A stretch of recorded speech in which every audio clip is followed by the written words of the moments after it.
pictures tell a powerful story of a life well lived.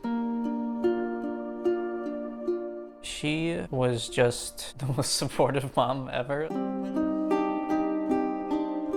Heartfelt smiles. Loved me as much as she could, which was a lot. Silly moments. And the unwavering bond between mother and son. There were a lot of happy times. 20-year-old Chauncey Smith adored his mom, Gay Sherman Wentz. His parents divorced when he was young, but he and his mom got a fresh start in Essex. She was just a very kind person. She was the really, really good people. You know, kind of one of the people that you don't find very often. Gay was compassionate, curious. Her sister Robin describing her love of history and storytelling. We call her the Renaissance woman. She had so many careers. She was so interested in learning something new, and she was really good at everything she tried. This is Gay Sherman Wentz with another edition of Antiques Trail. Gay built a successful vintage jewelry business, even hosting a radio show.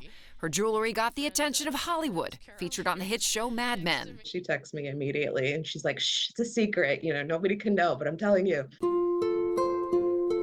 Despite her success, the family says Gay struggled with depression. In late March of 2024, the family noticed she wasn't herself. She went to the ER. She really wasn't feeling well. She came out, but then her mental status started to seem altered. On Saturday, April 20th, 2024, Gay's behavior became so alarming that Chauncey and a family friend called 911. She was a little bit paranoid, and she just clearly wasn't her. Something was off.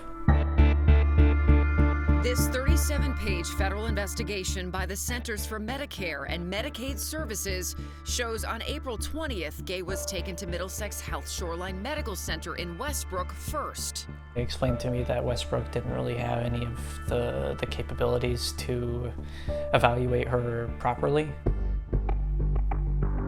Later that night, she was transferred to Middlesex Hospital in Middletown. And within hours of her stay there, the investigation says by Sunday morning, Gay was put in four-way locking limb restraints to avoid self-harm.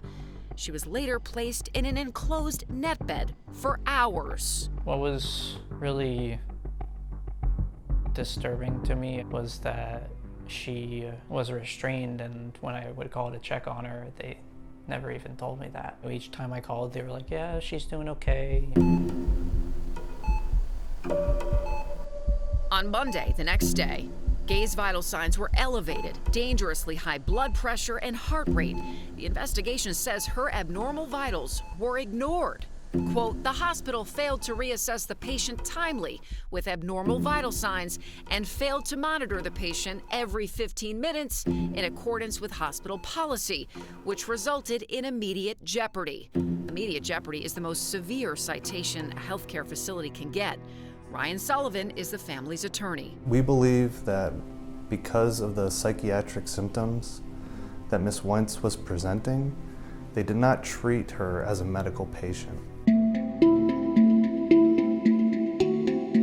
Later on Monday morning, the report says the sitter who was assigned to constantly observe Gay was seen on surveillance video on their phone, talking to staff, seen entering another patient's room and turning their back. 8:59 a.m., Gay was found unresponsive in cardiac arrest. At 9:07, she was pronounced dead. These people took an oath to take care of her. She went to them for help, and they sent her to the morgue. We reached out to Middlesex Health for comment on the 28-page wrongful death lawsuit filed last month. The statement reads in part, Middlesex Health does not comment on pending litigation. As expressed in our mission statement, Middlesex Health exists to provide the safest, highest quality health care and the best experience possible for our community. No human being deserves the treatment she got.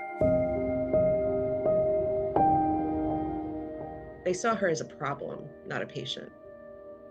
She was 55. She had so much life left.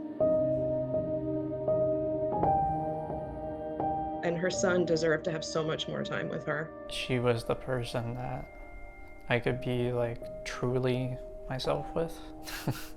Didn't matter how silly it was or how stupid it was. The emotions of losing his mother still very raw more than a year later. I miss that.